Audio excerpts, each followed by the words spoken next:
কিছুদিন আগে মহারাষ্ট্রের যে ভণ্ড সাধু রামগিরি মহারাজ, সে আমাদের নবী হজরত মোহাম্মদ সাল্লাল্লাহু সাল্লামের প্রতি কটূক্তি করেছিল এবং ঘৃণা আরোপ লাগিয়েছিল।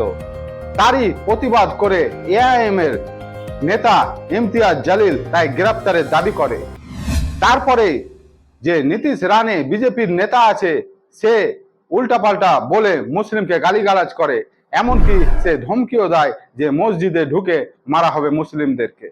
তার প্রতিবাদে ইমতিয়াজ জলিল সাহেব বলেছিলেন যে দেশে সংবিধান অনুযায়ী দেশ চলবে না এদের কথা অনুযায়ী দেশ চলবে। এরা কিন্তু কানুনকে বুড়ো আঙুল দেখিয়ে একের পর এক কুকীর্তি করেই চলেছে।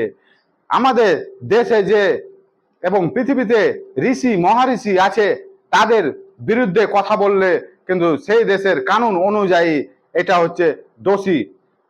সে বলতে পারে না এরকম যে কোনো ঋষি মহাঋষির বিরুদ্ধে খারাপ মন্তব্য করতে পারে না। তার জন্য আইন কানুনকে তোয়াক্কা না করে এটা বলা হচ্ছে, তার জন্য কানুনকে দরকার, আইনকে দরকার তাকে সাজা দেওয়ার।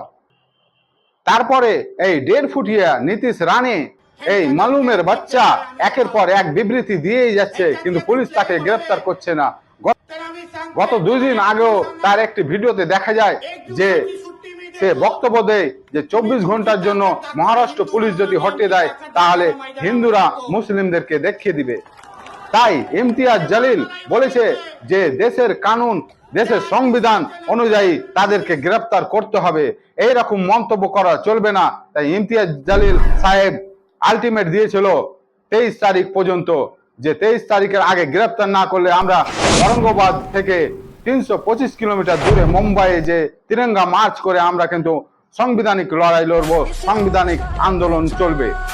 তাই গতকালকে সকালে ঔরঙ্গাবাদ থেকে বেরিয়ে ইমতিয়াজ জলিল সাহেব এবং তার হাজারো হাজারো সাথী গাড়ি নিয়ে যায় মুম্বাইয়ে রাত্রে তিনি প্রদর্শন করে এবং সে দেখিয়ে দেয় যে তার পাওয়ার কতটা আছে।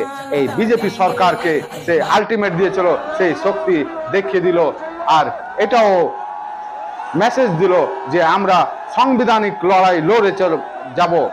এর জন্য আমরা ভায়োলেন্স চাই না, কিন্তু সংবিধান যেটা আমাকে অধিকার দিয়েছে সেই হিসাবে আমরা লড়ে যাব এবং রামগিরি মহারাজকে এবং নীতিশ রানে মালুমের বাচ্চাকে গ্রেফতার করতেই হবে, দাবি ইমতিয়াজ জলিল সাহেবের।